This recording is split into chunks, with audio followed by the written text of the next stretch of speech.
J. Pinkerton Audiobooks presents In the Blood, written by J. Pinkerton, featuring the voices of Kim Reiko, Emma Evans, Tarnia X, and J. Pinkerton. The wind howled like a starving wolf, lashing at the bare branches and making them snap as they seemed to battle one another. A lone figure shivered in his coat, his fedora pulled far down as he struggled through the windy night streets. He paused and looked up at the darkness coming from the windows of a tall stone building. Beneath the shelter of the doorway he stopped and looked in both directions, then proceeded to cross the street. He looked again for a single living soul who was out in this terrible weather, but there was no one. The street was empty. He took a set of lockpicks from his pocket and pushed them into the lock. As the tumblers fell, he opened the door and quickly rushed inside.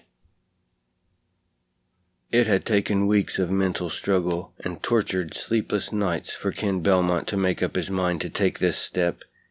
He knew that in the end he had to do it, for he would never give up Jeanie. Sure, she said she loved him, but a beautiful girl like her wouldn't wait very long for a cheap bum like him. He knew he was losing her. He could tell that she was getting tired of the two-bit joints he took her to, and the low-ball restaurants. There wasn't much else that an orderly at Washington Memorial Hospital could do on such a low salary. It frustrated him that he loved her with all of his heart and would do anything in his power for her, but that just wasn't enough. He had been satisfied until he'd met Jeanie, but now he realized that he didn't have enough money to entertain her. He thought again at how sad it was that his love alone was never enough. Last week he had seen the ad in the newspaper. The ad calling for blood. The blood of rodents like rats and squirrels. They paid well, and he had managed to supply the laboratory several times. The extra money had helped him to be able to take Jeanie to a nice place to dance, but she had complained about her shabby clothes. Nothing he did seemed to be good enough. He would struggle to get to a point to where he could treat her to something special, and as soon as he did, something else would come barreling down on him and he would have to beat his head against the wall all over again to find a solution. That was when he had begun to formulate a new plan. If he could steal the blood he had sold back from the lab, and a little more, he could sell them large quantities. He was amused by the idea, but he knew that it was a risk too. There he stood, inside the cold stone corridor of the entrance hall. He had picked the perfect night, and so far he had encountered no trouble. Hugging the wall, hidden by shadows, he made his way slowly toward the door that led to the blood bank. It was the third door he knew, for he had seen it several times in the daylight. As he neared the second door, Ken heard soft, eerie sounds. With a chill, he pressed himself closer to the wall. In the darkness, he could make out, albeit barely, that the door was slightly ajar. Curiosity got the better of him, and he pushed the door open a bit more. In the dim light of the room, he could see cages lined up, and inside them were all the various animals who were to contribute blood to the laboratory experiments. So this is where they kept them, and this is where the squealing and squeaking noises he had heard had come from. Ken made his way to the next door and went into the blood bank. Luckily, his employment at the hospital had made him familiar with the blood types, and they were all neatly labeled. He selected only those that he knew were needed by the lab, and as he left, he chuckled to himself at how easy it had been, and how nice it would be to sell it back to the lab. It all worked out nicely for him. He was smart enough to only take small amounts at a time so that they wouldn't be missed.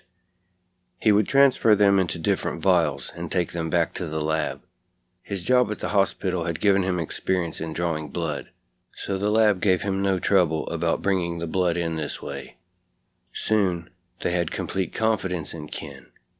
They never guessed that it was the blood that they themselves had extracted from the animals. This success made a noticeable change in Ken and in Jeanie. Money was now flowing freely, and he was able to dress well. He gave up his job as an orderly at Washington Memorial Hospital and devoted his business hours, odd as they were, to his blood bank business. His generosity toward Jeanie made her love him more than she ever had, and he was no longer afraid of losing her. Ken had devoted a little room to his business, the business of transferring blood to different vials. After all, he had to keep careful records so he wouldn't mix up the blood types.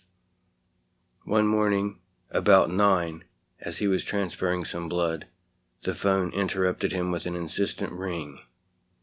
He expected it to be Jeanie calling, but it wasn't. "Is this Mr. Belmont? Ken Belmont?" A woman's hard voice asked through the receiver. "Yes," Ken answered, as his muscles tensed. Instantly, a wave of fear washed over him as his thoughts jumped to his shady business.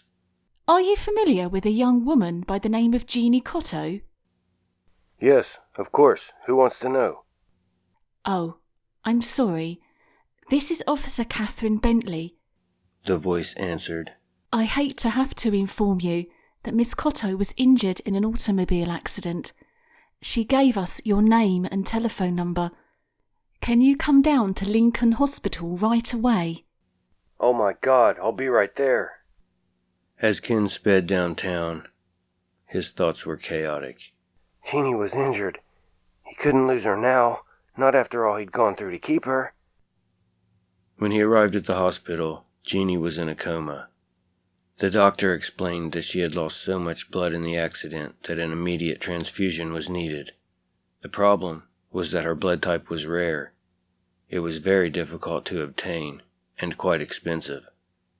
From stealing blood from the blood bank for so long, Ken knew that in Dr. Kendall's office was a bottle of the blood type that Jeanie needed.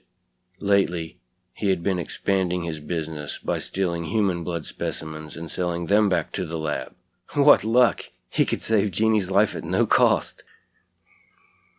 The doctor approved the blood specimen and administered it to Jeanie.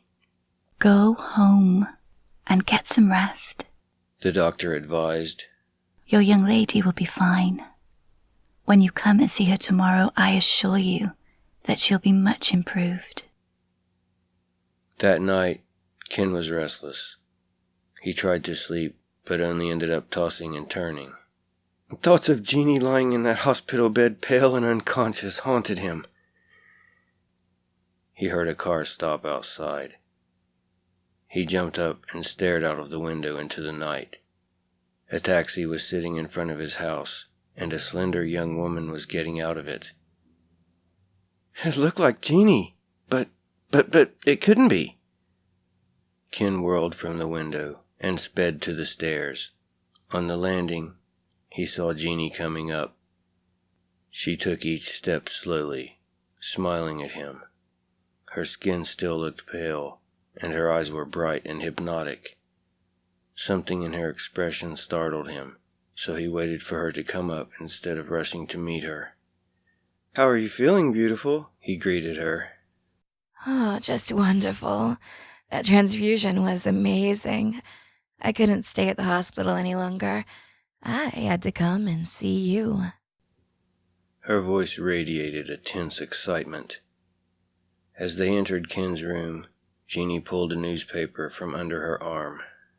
"Your morning paper was outside, so I brought it in for you." As he took the paper from her hand, the headline caught his eye.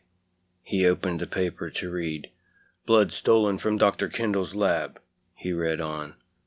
"The thief who stole the bottle of blood from the blood bank at the Kennard Laboratory is in possession of a most dangerous substance. Experiments on vampirism are in process at the laboratory, and the stolen bottle, erroneously labeled, actually contains a specimen of vampire blood. The condition is caused by a freak bacteriological strain of monocellular microbes in the white corpuscles." "My God, Jeanie, you were—" As he turned to face her, and his eyes met hers, A strange laugh emerged from her smiling lips. Ken? Sweetheart? She drew close to him.